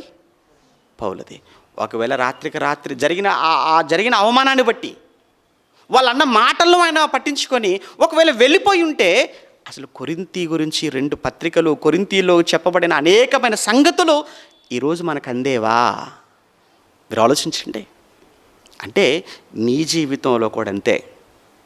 అవును, మనం చేసే పని అది మంచిది అని మనకు తెలిసినప్పుడు మనం చేసే ఆ మంచి పనిని ఆటంకపరచడానికి, అడ్డుకోవటానికి అనేక రూపాలలో మనకు వస్తుంటాయి ఆటంకాలు. కానీ మన పనిని మాత్రం మనం ఎట్టి పరిస్థితుల్లో ఆపకూడదు. మన పనిని మనం ఏం చేయాలి? కొనసాగించుకుంటూనే వెళ్ళిపోవాలి అనేది ఇర్మియా మనకు నేర్పించే పాఠం. ఎందుకంటే ఇర్మియా గారు అదే, అయ్యో నాకు ఇంత జరిగింది, అయినా నేను ఆయన వాక్యాన్ని ప్రకటింపకుండా నేను ఉండేదనా? ఆయన మాటలు నాలో అగ్ని వలె మండుచుండలేదా? నా హృదయంలో అవి కాలుతున్నాయి కదా, నేను ఎలా చెప్పకుండా ఉండగలను అని ఇర్మియా గారు మరలా అక్కడ వాక్యాన్ని ప్రకటించటం అనేది అక్కడ మనకు కనబడుతుందండి. అంటే ఎందుకు చెప్తున్నాను అని అంటే, కొన్ని సందర్భాలలో మనకు అలా అనిపిస్తుంది. అలా అనిపించి చాలాసార్లు కొన్ని పనులు కూడా మానుకోవటం కూడా. మీరు చూడండి, కొంతమంది ఎప్పుడు కూడా ఒక పనిలో కుదురుగా ఉండరు. మీరు బాగా చూడండి, ఎప్పుడు కూడా ఎవరు కూడా ఒక పనిలో కుదురుగా ఉండరు. ఒక పనిలో వాళ్ళు ఎప్పుడు స్థిరంగా ఉండరు, మార్చేస్తూ ఉంటారు పనులు. ఏంటండి గత సంవత్సరం ఈ పని అన్నారు, ఈ సంవత్సరం ఈ పని అన్నారు, నెక్స్ట్ ఏంటండి ఎందుకని అంటే ఏమోనండి ఆ పని స్టార్ట్ చేసాం కానీ ఆ పనిలో ఎక్కువ మాకు బెనిఫిట్ ఏమి అనిపించలేదండి. మరి ఈ పని స్టార్ట్ ఇందులో కూడా అనిపించలేదండి. ఎందులో కూడా అనిపించదు నాయన. మనం ఏమనుకుంటామంటేనండి, ఈరోజు విత్తనం విత్తామంటే తెల్లారి సరే కాయలు రావాలనుకునే రకం మనం. తప్పు కదండి. ఒక టైం పడుతుంది అంతే తప్ప ఇప్పుడు పెట్టిన వెంటనే మనకు రిజల్ట్ రావాలంటే ఎలా అవుతుంది చెప్పండి? రాదు. ఇంకొక మంచి మాట చెప్తాను, ఎప్పుడు కూడానండి మనం ఫలితం కోసం ఆశించకూడదట. బైబిల్ ప్రకారంగా ఏంటంటే మనం ఫలితం కోసం ఎప్పుడు ఆశించకూడదు. పని చేసుకుంటూ వెళ్ళిపోవాలి, ఫలితం దానంతట అదే వస్తుంది. ఫలితం కోసం ఆశించకు. పని ఏమంటే మన పనికి ఏదో ఒక రోజు ఖచ్చితంగా ఆ పనికి ఫలితం అనేది మనం తప్పనిసరి పొందుకుంటాం. కాకపోతే కాస్త సమయం పడుతుంది. యేసుక్రీస్తుల వారు ప్రకటించారు. ఏమంటే ఆయన ప్రకటించినంత వాళ్ళు 3.5 సంవత్సరాల కాలం మనం చూస్తుంటే ఏది రిజల్ట్ ఏది? అలా నిరుత్సాహపడ్డా? బాప్తిస్మ యోహాను గారు ఆయన ప్రభు కంటే ముందు వచ్చాడు, ఆయన ప్రకటించాడు. ఇది రిజల్ట్ వెంటనే కనిపించిందా? లేదే. ఆయన ఏం చెప్పాడు? నాకు అప్పగించిన పని నేను చేసుకుంటూ వెళ్ళిపోవటమే నా పని, అంతే. ఇప్పుడు వాక్యం చెప్తున్నాను, అది నా పని. అది ఎవరికి మా పని మేము ఎంత నమ్మకంగా చేయాలి అంటే సేవకులంగా ఈరోజు మీరు మానేసినా పర్వాలేదండి సంఘానికి రాకుండా, కానీ నేను మానేస్తే ఏం బాగుంటుందో చెప్పండి? అలా అని ఇక్కడికి వచ్చి మాట్లాడుతున్నంత మాత్రాన సేవకులుగా మాకు సమస్య లేదు అని మీరు అనుకోవటం అనేది ఎన్నోసార్లు చెప్పాను కదా. మీరు అనుకోవటం చాలా పొరపాటు అది. ఎందుకంటే ఇర్మియా ఎవరు? ఆయన సేవకుడే కదా. ఇర్మియా గారు ఎవరు? సేవకుడు కదా. ఇర్మియా ఎవరు? దైవజనుడే కదా. ఇప్పుడు ఆయన గురించే కదా మాట్లాడుతున్నాం, ఆయన సమస్యే కదా, ఆయన ప్రాబ్లమే కదా. పౌలు గారు ఎవరు? ఆయన ఒక సువార్థికుడే కదా. ఆయన సమస్య కోసమే కదా మాట్లాడుకుంటున్నాం మనం. సమస్య వస్తుంది, కానీ ఆ సమస్య వచ్చినంత మాత్రాన మన పనిని మనం ఎట్టి పరిస్థితుల్లో వదిలిపెట్టడానికి వీలేదు. ఎందుకంటే ఒక మాట, నా లైఫ్లో కూడానండి, నా సేవ జీవితంలో కూడా కొన్ని సందర్భాలలో ఏంటంటే అసలు ఎందుకు నేను ఈ సేవను ఎంచుకున్నాను, సేవ మానేస్తే కూడా బెటర్ కదా, మంచిది కదా. ఎందుకంటే ఆ ప్రారంభంలో నాకు వచ్చినటువంటి అవమానాలు కావచ్చు, నా మీద వేసినటువంటి నిందలు కావచ్చు, కొన్ని సందర్భాలలో ఛార్జీలకు లేక ఇబ్బంది పడిన సందర్భాలు కావచ్చు, వెళితే సరిగా రిసీవ్ చేసుకునే సందర్భాలు కావచ్చు, ఏమంటే చూడటంలో కూడా కొంచెం తేడా చూపించిన సందర్భాలు కావచ్చు, అవమానించిన సందర్భాలు, ఇవన్నీ కూడా ఎదురైనప్పుడు ప్రారంభంలో అనుకున్నాను, అవసరమా నాకు సేవ? ఒక విశ్వాసగా ఉంటే సరిపోతుంది కదా, సేవకుడిగా ఎందుకు కంటిన్యూ చేయాలి? ఎందుకంటే జయశీల గారితో పాటు ప్రారంభంలో సభలకు వెళ్ళినప్పుడు మేబీ 2006, 2005, 2007 ఆ సమయంలో ఒకానొక రోజు రాత్రి భోజనం చేశారని అడిగేవాళ్ళు కూడా లేక, భోజనం పెట్టేవాళ్ళు కూడా లేక, ఏడ్చుకుంటూ పడుకున్నట్టు సందర్భం నాకు ఇప్పటికీ నా కళ్ళ ముందు కదులుతుంది రాత్రి. అప్పుడు అనిపించింది ఎందుకు అని. కానీ ఆ రోజు ఎందుకు అని ఒకవేళ నేను ఆయన సేవ మానుకుంటే ఈరోజు ఖమ్మంలో ఈరోజు మీ ముందు నేను నిలబడేవాడిని కాదు, నా ముందు మీరు కూర్చునేవాళ్ళు కాదు. కేవలం మీకు నాకే కాదు, ఈరోజు ప్రపంచవ్యాప్తంగా ఎంతోమంది ఈరోజు మన మాటల చేత బలపడేవారు కానే కాదు. ఒకవేళ ఆ రోజు నాకు వచ్చిన కష్టానికి, నాకు కలిగిన అవమానానికి, నా మీద పడిన నిందలకు ఇక ఎందుకు సేవ అనుకొని, ఒకవేళ ఆ రోజే సేవను ఒకరు విడిచిపెట్టుంటే, సేవ మానుకొని ఉంటే, ఇప్పటి వరకు నేనెవరో మీకు తెలిసేదే కాదు, మీరెవరో నాకు తెలిసేదే కాదు. అంటే ఇవన్నీ ఉంటాయా? ఉంటాయి. మీరు ఏ మంచి పనిని మీరు ప్రారంభించినా ఆ మంచి పని ప్రారంభంలో అవరోధాలు, ఆటంకాలు, కష్టాలు వస్తాయి. అయినప్పటికీ ఇర్మియా గారు పక్కన పెట్టి ఎలా దేవుని పనిని ఆయన ముందుకు తీసుకుని వెళ్ళిపోయాడో, నేను, నీవు, మనం ఎవరమైనా సరే ఆ నిరాశకు మనం లోను కాకూడదు. ఆ నిరాశలోనే దేవుని మీద ఒక ఆశను మనం పెట్టుకొని మనం కానీ ముందు కొనసాగితే జీవితంలో ఖచ్చితంగా దేవుడి ఆశీర్వాదాన్ని మనం పొందుకుంటాం. అదే కదా ఒకానొక సమయంలోనండి ఎలీషా గారి జీవితాన్ని చూస్తున్నప్పుడు ఎలీషా గారికి కూడానండి లైఫ్లో ఏమనిపించిందంటే, ఇక నాకు ఎందుకు ఈ బ్రతుకు, నేను చచ్చిపోతే బెటర్ కదా అనుకున్నాడండి ఆయన. ఒక మాట చూస్తారా మీరు? ఏలియా గారు రాజుల మొదటి గ్రంథం 18లో ఛాలెంజ్ చేస్తాడు కదా, రైట్, 18లో బయలుదేవతలతో ఏలియా గారికి బయలుదేవతలకు జరిగిన ఛాలెంజ్లో అక్కడ దేవుని గెలిపిస్తాడు కదా, పైనుంచి అగ్ని దిగటం, ఆ నీళ్లతో నింపబడినటువంటి ఆ దహన బలిని దేవుడు దాన్ని దహించి వేయటం, ఆ పశువును, ఇదంతా కూడా అక్కడ మనకు కనబడుతుంది. ఆ తర్వాత బయలుదేవతలు ఆహాబు, యెజెబెలు పోషించిన వాళ్ళందరినీ కూడా, ఆ బయలు ప్రవక్తలందరినీ కూడా తరిమి చంపటం అనేది 18లో మనం చదువుకుంటాం కదా, 18వ అధ్యాయంలో. ఇప్పుడు 19కి రాగానేనండి, ఎప్పుడైతే యెజెబెలు బయలు ప్రవక్తలను చంపాడు, ఏలియా చంపించేశాడని ఎప్పుడైతే యెజెబెలుకి తెలిసిందో, ఇక యెజెబెలు ఏలియా కోసం వెతకడం ప్రారంభించింది. ఏలియాకు వర్తమానాన్ని పంపించింది. రేపు ఈ సమయానికి ఏలియా చంపబడినటువంటి నా బయలు ప్రవక్తలలో ఒకని వలె నువ్వు కూడా కాకపోతే నా పేరు యెజెబెలే కాదని సవాలు చేసిందండి. ఆ రోజు యెజెబెలు ఏలియాకు, దైవజనుడైన ఏలియాకు సవాలు విసిరింది. ఇది తెలిసి ఏలియా గారు అక్కడి నుంచి పారిపోతాడు. అది 19వ అధ్యాయం. అది 19. ఏలియా చేసిన అంత్యతలు ఖడ్గము చేత ప్రవక్తలు చంపినంత తెలుసుకొని ఆమె నీ ప్రాణాన్ని కూడా తీసేస్తానని చెప్పగా 4వ వచనానికి వెళ్ళేటప్పటికీ 4వ వచనంలో, తాను ఒక దిన ప్రయాణం అరణ్యములకు పోయి ఒక బదరీ వృక్షము క్రింద కూర్చుండి, మరణాపేక్ష గలవాడే ఒక బదరీ వృక్షము క్రింద, ఒక చిన్ని చెట్టు కింద కూర్చున్న వ్యక్తిగా అతను మరణాపేక్ష గలవాడే. అంటే ఇక ఎందుకయ్యా, ఇక నాకు బ్రతుకొద్దయ్యా, ప్లీజ్ నన్ను తీసుకెళ్ళు అన్నాడు తప్ప చావడానికి ఆయన ప్రయత్నం చేయలేదు. ఇక్కడ మరలా మీరు గమనించండి, చావును కోరుకున్నాడే తప్ప తీసుకెళ్ళమని తను తను చావలేడా? చావచ్చు, కానీ తను చనిపోలేదు. చావాలన్న తన కోరికను దేవుడు ముందు పెట్టాడు తీసుకెళ్ళమని తప్ప, చావును మాత్రం తన చేతిలోనికి తాను తీసుకోలేదు. మరణాపేక్ష గలవాడే, ఆ పదం చూడండి అక్కడ, మరణాపేక్ష గలవాడై యెహోవా నా పితరుల కంటే నేను ఎక్కువ వాడను కాను, ఇంత మట్టుకు చాలయ్యా, ఇక నా ప్రాణమును తీసుకో అని ప్రార్థన చేశాడు. నా ప్రాణమును తీసుకో అని ప్రార్థన చేశాడంటే పాపం ఏలియా గారికి ఎంత కష్టం రావాలి చెప్పండి. అప్పుడప్పుడు మనం కూడా ప్రార్థన చేసుకుంటాం కదండి, దేవా ఎందుకు నాయన ఈ పాప లోకంలో, ఈ పాపపు మనుషుల మధ్య నన్ను ఎందుకయ్యా ఇంకా ఉంచుతున్నావు, నన్ను కూడా తీసుకెళ్ళిపోతాను, ఈ లోకాన్ని చూడలేకపోతున్నాను, ఈ మాయగాలను చూడలేకపోతున్నాను, ఈ వేషధారణలో బ్రతుకుతున్న ఈ మనుషులను చూడలేకపోతున్నాను, మనిషి ముందు ఒక మాట, మనిషి వెనకొక మాట, మనిషి ముందు భక్తుల్లా, మనిషి వెనకాల భక్తిహీనులుగా బ్రతుకుతున్న ఇలాంటి స్వార్థపరులైన, మోసపూరితమైన, అసూయతో, ద్వేషంతో, పగలతో, కపటంతో నిండుకున్న ఈ మనుషుల మధ్య ఎంతకాలమయ్యా నన్ను ఇంకా ఉంచుతున్నావు, తీసుకెళ్ళు తండ్రి అని ఒకానొక సమయంలో కడుపు మండి బాధతో నీవు కూడా చేసిన సందర్భాలు. అంటే తీసుకెళ్ళమని దేవుని మనం ఎప్పుడు అడుగుతాం చెప్పండి? చాలా బాధ అనుభవించినప్పుడు కదా. ఇక్కడ ఏలియా గారు కూడా తండ్రి నన్ను తీసుకెళ్ళు అన్నాడు. అంటే ఎందుకు చెప్తున్నానంటే, అందరికీ వచ్చాయండి, అందరూ డిప్రెషన్లోనికి వెళ్ళారు. ఇర్మియా గారు అయితే ఇంకా అక్కడ మన 20 అధ్యాయాలు చదువుకుంటే ఏమంటాడు అని అంటే, నా పుట్టిన దినము శపింపబడును గాక. యోబు గారు కూడా ఆ మాట అంటారు.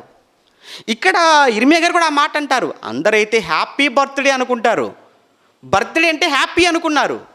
కానీ యోబు గారి మాటల్లో, ఇర్మియా గారి మాటల్లో అంటున్నారు, వారు పుట్టిన దినాన్ని వాళ్ళకి ఏం చేసుకుంటున్నారు, శపించుకుంటున్నట్టుగా కనబడుతుంది. అంటే ఆ డిప్రెషన్, ఆ నిరాశలో ఇక్కడ ఇర్మియా గారు కూడా నిరాశ, అవమానం ఎదురైంది, భౌతికంగా దాడి జరిగింది, మానసికంగా హింసిస్తున్నారు. కానీ ఆ మానసికమైనటువంటి ఆ బాధలో కూడా దేవుడి వైపు చూసి తన బాధంతా దేవుడికి చెప్పుకున్నాడు. మొదటగా 2, దేవుడికి చెప్పుకొని ఏం చేశాడు, సమాధానం కొరకు దేవుడి దగ్గర నుంచి ఎదురు చూడలేదు. దేవుడు చెప్పాడు, నెక్స్ట్ డే మరలా ఏం చేశాడు, మళ్ళా దేవుడి పనిలోనికి అతను వెళ్ళిపోయాడు, ప్రకటించుకుంటూ వెళ్ళిపోయాడు. అక్కడ ఈ విషయం చూడాలి మరలా మనం. ఇర్మియా 20వ అధ్యాయం మళ్ళా ఇర్మియా గ్రంథం 20వ అధ్యాయానికి మళ్ళీ తిరిగి రాగలిగితే మనం 10వ వచనంలో నలుదిక్కుల భయము అని అనేకులు గుసగుసలాడగా వింటిని, వారు దుర్మార్గుడని మీరు చాటించిన ఎడల మేమును చాటింతుమందురు. అతడు ఒకవేళ చిక్కుపడును, అప్పుడు మనం అతన్ని పట్టుకొని అతని మీద పగ తీర్చుకుందామని చెప్పుకొనొచ్చు. నాకు స్నేహితులైన వారందరూ నేను పడిపోగా చూడవలనని కనిపెట్టుకొని ఉన్నారు అయ్యా. ఎలా ఉన్నారట చుట్టూ ఉన్న వాళ్ళంతా కూడా? చుట్టూ ఆయన కోసం మంచిగా ఆలోచించే వాళ్ళు ఒక్కలంటే ఒక్కరు కూడా లేరు. ఇప్పుడు నేను అడుగుతున్నాను, మీరు సంఘానికి రాకపోవటానికి ఎవరో ఒక్కరు ఏదో ఒక మాట అంటారని అంతే. అది వాళ్ళు ఫోన్లో మాట్లాడుకుంటారో తెలియదు, లేకపోతే చూపులతోనే బాధపెడతారో తెలియదు, ఇంకెవరితో అన్నారంటే తెలిసిందో తెలియదు, కానీ మానేస్తారు. కానీ మిగతా వాళ్ళంతా కూడా నీకోసం మంచిగా ఆలోచించే వాళ్ళే కదా. ఎవరో ఒకరు ఒక మాట అన్నారని మానుకుంటున్నటువంటి మనస్తత్వం నీదైతే, ఇక్కడ ఇర్మియా గారి జీవితాన్ని చూస్తుంటే అందరూ ఏం కోరుకుంటున్నారట ఇర్మియా జీవితంలో? ఇర్మియా వీడు పడిపోతే బాగుండు, వీడు కూలిపోతే బాగుండు, ఇర్మియా నాశనం అయిపోతే బాగుండు, ఇర్మియా చచ్చిపోతే బాగుండని చుట్టూ ఉన్న వాళ్ళంతా కోరుకుంటున్నారు. అది ఇర్మియా జీవితం. అయినప్పటికీ ఇర్మియా గారు నిలబడ్డాడు. నిలబట్టం కాదు, తన పని తాను చేసుకుంటూ వెళ్ళిపోతున్నాడు.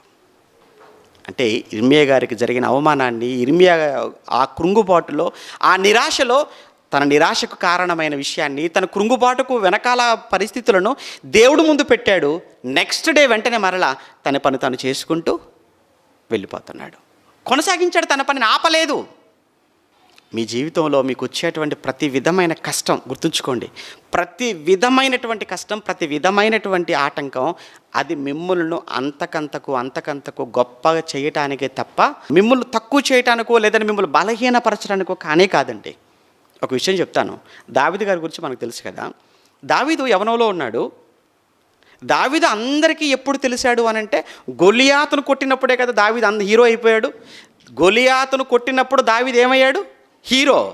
కానీ అంతకుముందు గొలియాతును కొట్టడానికి ముందు దావీదును దేవుడు ట్రైనప్ చేశాడు. ఎలా ట్రైనప్ చేశాడో తెలుసా? గొలియాతును కొట్టేది తర్వాత నాయన, ముందు నువ్వేం చేయాలంటే సింహాన్ని కొట్టాలరా అని సింహాన్ని పంపించాడు దేవుడు. తెలుసా ఆ విషయం మీకు? దావీదు సింహాన్ని ఏం చేశాడట? చీల్చేశాడు. సింహాన్ని చీల్చిన బలాఢ్యుడు. గొర్రెలు కాచుకుంటున్న వేళ సింహం వచ్చి ఒక గొర్రె పిల్లని ఎత్తుకొని వెళ్ళిపోతుంటే దాని నోట నుంచి విడిపించడానికి సింహాన్ని చీల్చేశాడు. ఎవరు పంపించారు? దేవుడే పంపించాడేమో అనిపిస్తుంది. ఎందుకు? నువ్వు ముందు సింహాన్ని చీల్చాలి. నెక్స్ట్ 2 ఓకే ఫస్ట్ స్టేజ్ దాటిపోయింది, ఓకే మంచి మార్క్స్ వచ్చాయి ఇక్కడ నీకు. నెక్స్ట్ 2 ఎలుగుబంటిని పంపించాడు. ఈసారి ఎలుగుబంటి వచ్చింది. రెండవసారి వచ్చిన ఎలుగుబంటిని ఏం చేశాడు?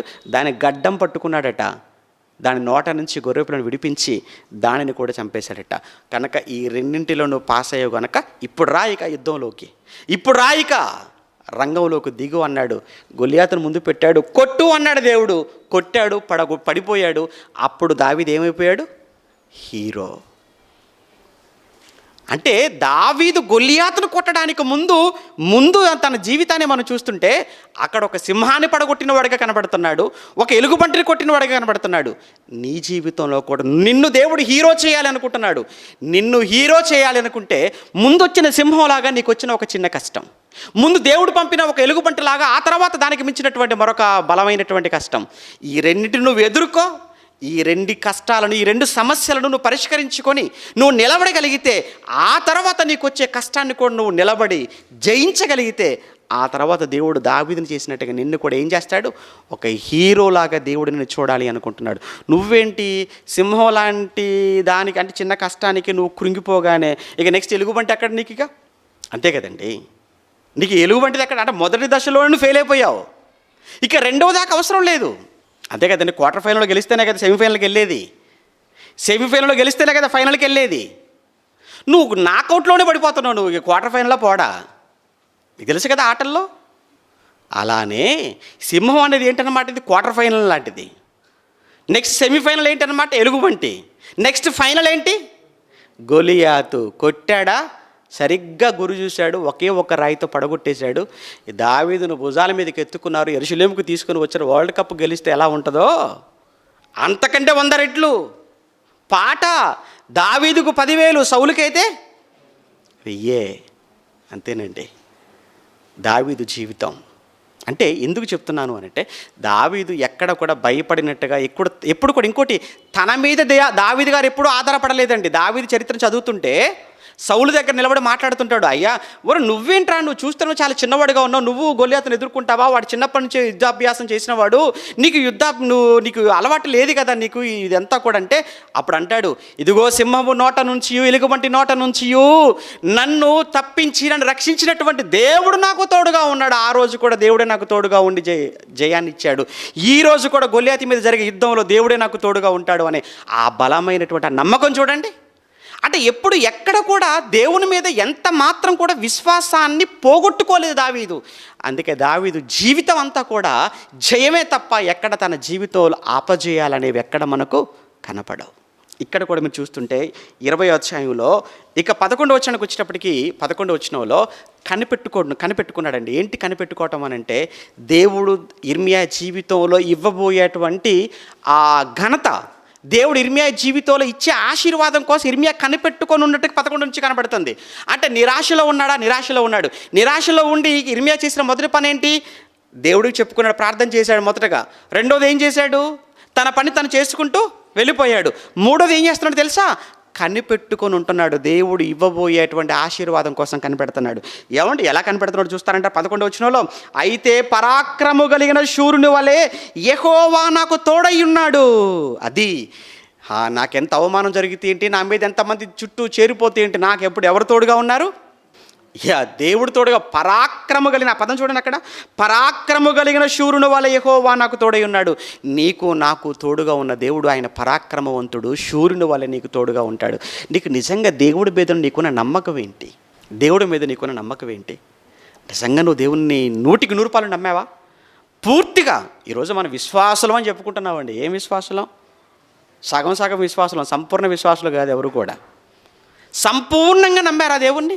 సంపూర్ణంగా దేవుడి మీద ఆధారపడ్డారా? సంపూర్ణంగా దేవుని నమ్మి ఉంటే, సంపూర్ణంగా దేవుడి మీద ఆధారపడి ఉంటే, నీ జీవితంలో నా జీవితంలో వచ్చే చిన్న వాటికి కురింగిపోవటమా, నిరాశపడటమా? నో. క్రైస్తవుడంటే చావుకే భయపడినవాడు, సమస్యలకు భయపడతాడా? ఏమండి, మరలా చెప్తున్నాను, క్రైస్తవుడంటే చావుకు భయపడినవాడు. చావుకు భయపడని క్రైస్తవుడు సమస్యలకు భయపడతాడా? సమస్యలకు గజగజ వణికిపోతాడా? సమస్యలకు పారిపోతాడా? ఒకవేళ నువ్వు కానీ సమస్యలకు పారిపోతున్నావు, సమస్యలకే గజగజ వణుకుతున్నావు, భయపడుతున్నావు అని అంటే ఎక్కడో నీకు దేవుడి మీద అపనమ్మకం ప్రారంభమైంది. అంతే, 100%. మనం ఎవరికండి? జీవం కలిగిన దేవుడు నాతో ఉండగా అంటాడు కదా, దేవుడు నా పక్షమున ఉండగా నాకు విరోధి ఎవడు? నాకు విరోధి ఎవడు? జీవం కలిగిన దేవుడు నా వెనకాల ఉన్నాడు. సర్వాన్ని సృష్టించిన సృష్టికర్త నా పక్షాన ఉన్నాడు. ఆయనే చూసుకుంటాడు. నాకేంటి అని నా పని నేను చేసుకుంటూ వెళ్ళిపోవాలంతే. ఆయన మన పనులన్నీ ఆయన చేసుకుంటూ మన వెనకాల వస్తాడు. ఆ నమ్మకం నీకుందా? అదే చెప్తాడండి ఆయన. ఒకానొక సమయంలోనంటే నిజంగా ఎంత విచిత్రం అంటే, ఎలీషా గారి కాలం, సిరియా రాజు ఉంటాడు.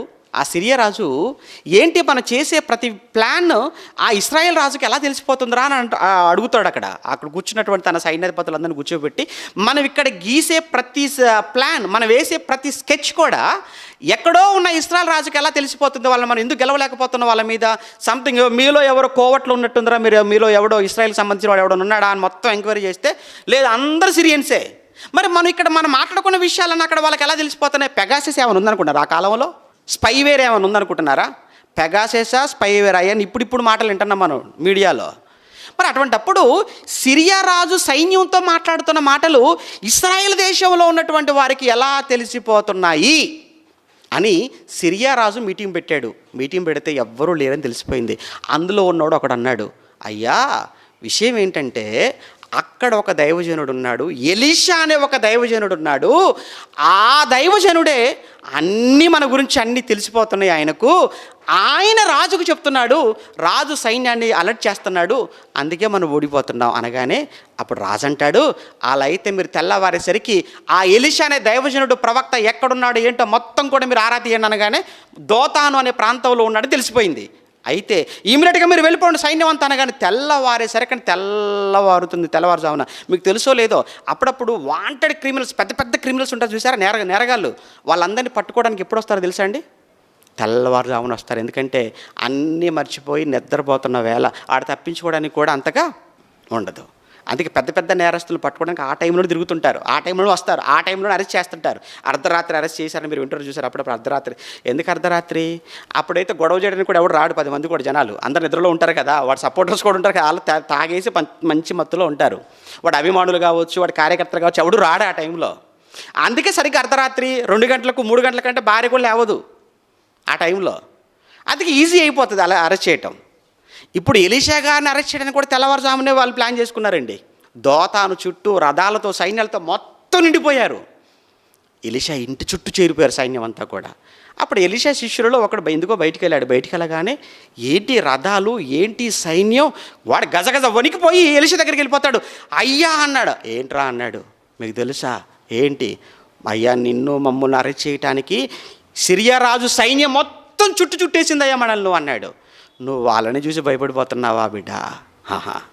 నీకు తెలియదు, ఆడ నాకు తుపాకీ పెట్టాడు, ఆడికి వాడు వెనకాల తుపాకీలో నేను కనపడ్డాయా లేవా? కనపడలేదయ్యా. అప్పుడు తండ్రి వీడికి నువ్వు పెట్టిన గురి చూపించిన ఆయన వీడికి అన్నాడు. నువ్వు పెట్టిన తుపాకీలు చూపించు తండ్రి అన్నాడు. ఎలీషా ప్రార్థన చేశాడు. అప్పుడు వీడి కళ్ళు తెరవబడ్డాయి. వాడు బయటికి వెళ్ళి చూసేసరికి ఈ సైన్యం చుట్టూ దేవుడి సైన్యం చేరిపోయింది చుట్టూ. అప్పుడప్పుడు చూడండి, మీరు చూసి ఉంటారు కదా, ఒకడు వచ్చేసి వీడికి తుపాకీ పెడతాడు, వెనకాల వచ్చి వీడికి పెడతాడు ఇంకోడికి.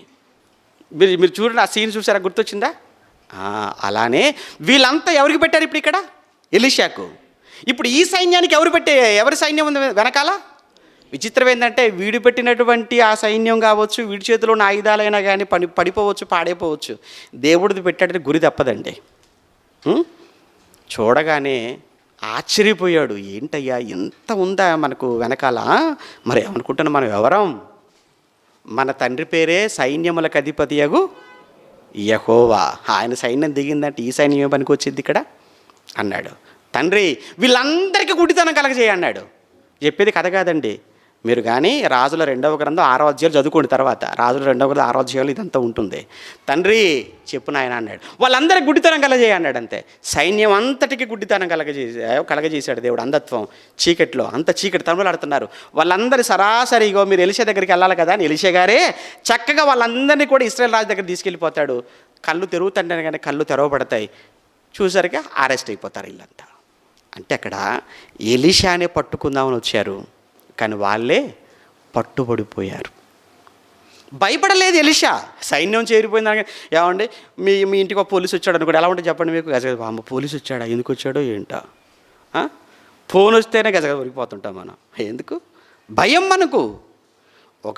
ఒక పోలీస్ స్టేషన్ నుంచి కానిస్టేబుల్ వస్తేనో ఒక ఫోన్ వస్తేనో మనం వణికిపోతుంటే, సైన్యమే ఎలీషా ఇంటి చుట్టూ చేరిపోతే ఎలీషా ఒక్కడిని పట్టుకోవడానికి సైన్యం దిగిపోయింది అక్కడ.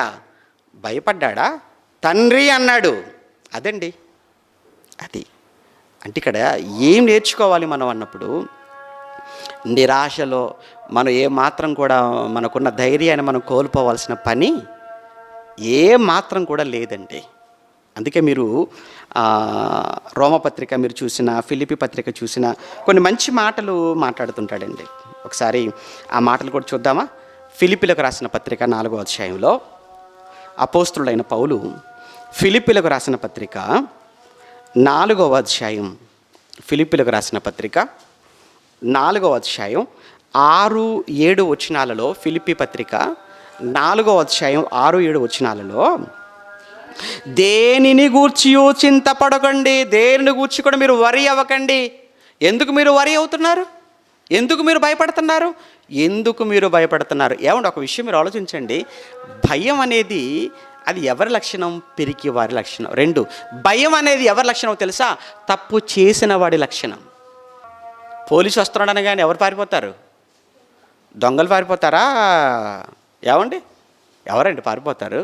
దొంగ పోలీసు ఆట ఆడారా చిన్నప్పుడు? ఎప్పుడే దొంగ పోలీసు ఆట. పోలీసు వస్తున్నాడు అనగానే ఏమైపోతారు? పరారైపోతారు, దాచుకుంటారు. దొంగ పోలీసు. ఇప్పుడు పోలీసు ఏం చేయాలి? దాక్కున్న దొంగ కోసం వెతకాలి. అంతే కదండి. ఆ ఆటలో ఉన్న వాళ్ళతో దొంగలు అన్నమాట. వాళ్ళే చూసేటోడు ఏం పారిపోయాడు, ఎందుకంటే ఆ బయట ఉన్నాడు కనుక. అలానే ఎవరికి భయం? మనకేం భయం లేదు. మనం ఎప్పుడైతే తప్పు చేస్తామో ఎప్పుడైతే మనం పొరపాటు చేస్తామో, ఎప్పుడైతే భక్తిలో బలహీనం అయిపోతాం, మళ్ళా చెప్తున్నాను, ఎప్పుడైతే భక్తిలో నువ్వు బలహీనుడు అవుతావో ఆ క్షణం నుంచే నీలో భయం స్టార్ట్ అవుతుంది. భక్తిలో దినదినము నేను బలవంతుడుగా ఎదుగుతున్నప్పుడు చావు నా కళ్ళ ముందు వచ్చినా, చావు నా కళ్ళ ముందు నిలవబడినా చావుకు ఆనందంగా వెళ్ళిపోతానే తప్ప, ఎందుకంటే పౌలు గారు నా మట్టుకు బ్రతుకుంటే క్రీస్తే నాకు చావైనా అదండి లాభం. లాభాన్ని ఎవరండి కోరుకోరు? లాభాన్ని ఎవరండి వద్దనుకుంటారు చెప్పండి? నష్టం వద్దనుకుంటారు, నష్టాన్ని కోరుకోరు, లాభాన్ని అందరూ కోరుకుంటారు. కానీ పౌలు నా మట్టుకు బ్రతుకుట క్రీస్తు, నాకు చావైనా లాభమే. భయపడుతూ 100 ఏళ్ళు బ్రతకటం కంటే ధైర్యవంతుడుగా ఒక్కరోజు బ్రతికి చావటం మంచిదంటారు లోకంలో సామెత, మీకు తెలుసో లేదో? అదే కదండి. పిరికివాడికి ఎందుకు 100 ఏళ్ళు? ధైర్యవంతుడుకు, పిరికివాడు రోజు వస్తుంటాడు, ధైర్యవంతుడట, ఇది కరెక్ట్. పిరికివాడు రోజు వస్తూనే ఉంటాడు, వాడు చంపుతూనే ఉంటాడు అందరినీ. కానీ ధైర్యవంతుడు మాత్రం ఒకే ఒక్కసారి చేస్తాడు. అలా అని డిప్రెషన్కు, నిరాశకు లోనైన సందర్భాలలో నుండి మహనీయుడు యేసుప్రభువు వారు కూడా ఒకానొక సమయంలో నిరాశపడ్డాడు. ఆ విషయం కూడా మీకు తెలియాలి, ఎందుకంటే ఎలాగో దాని గురించి మాట్లాడుకుంటున్నాం కనుక. ఏంటి యేసుక్రీస్తుల వారు కూడా డిప్రెషన్కి లోనయ్యాడా? ఆయన కూడా డిప్రెషన్లోకి వెళ్ళిపోయాడండి. ఏ సమయంలో ఎంత డిప్రెషన్లోకి వెళ్ళాడంటే మహానుభావుడు, ఆయనలో రక్తమే చెమటగా మారింది అని, ఏమంటే చెమట బిందువులుగా కారిపోయిందట.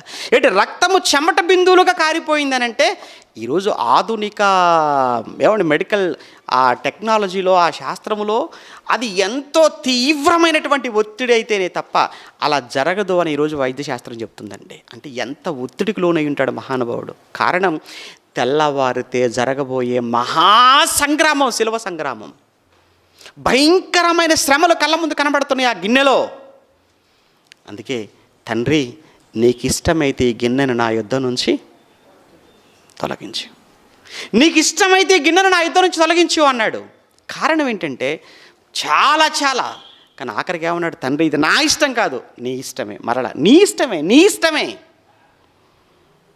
ఆఖరికి యేసుక్రీస్తు నో, గిన్నె తొలగించే ప్రసక్తి లేదని తండ్రి అన్నాడు. అలాగే అన్నాడు.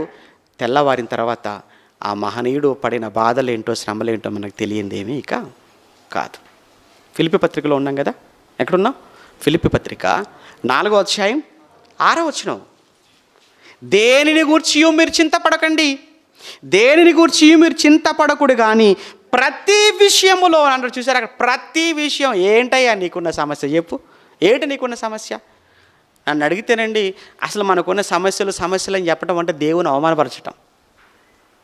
మళ్ళీ చెప్తున్నాను, నేను చాలా సమస్యల్లో ఉన్నాను, చాలా అప్పుల్లో ఉన్నాను, చాలా ఇబ్బందుల్లో ఉన్నాను, చాలా బాధల్లో ఉన్నాను అని మీరు అన్నారు అనుకోండి, అసలు ఈ సమస్యలు ఏం సమస్యలు?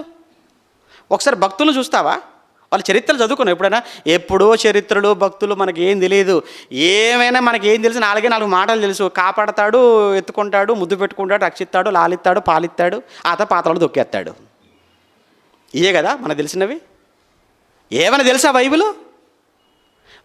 తెలిసిన మాటలు అలా కాదు. బైబిల్ తెలిసిన వాడు, బైబిల్ అర్థం చేసుకునేవాడు మాటలు వేరుగా ఉంటాయి, అర్థం కాని వాడు మాటలు మరొక విధంగా ఉంటాయి.